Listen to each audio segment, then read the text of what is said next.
So like I said, some people remove this base and the clamps, and they asked to polish underneath the clamps and polish the base here and underneath and inside.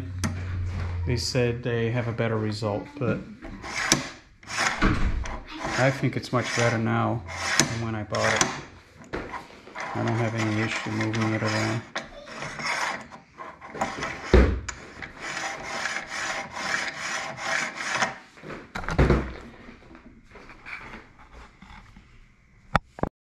Quick video here on the Tomcat 400. So yeah, I couldn't really move the base. The turntable has no play on it, like you asked, and it moves freely.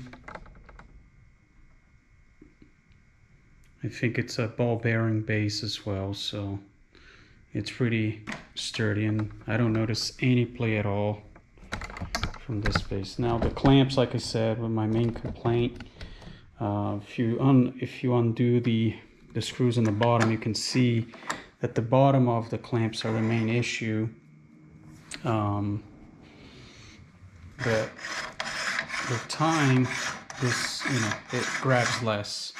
Doesn't move smoothly as other machines, like the one you showed me, the Tennis Man.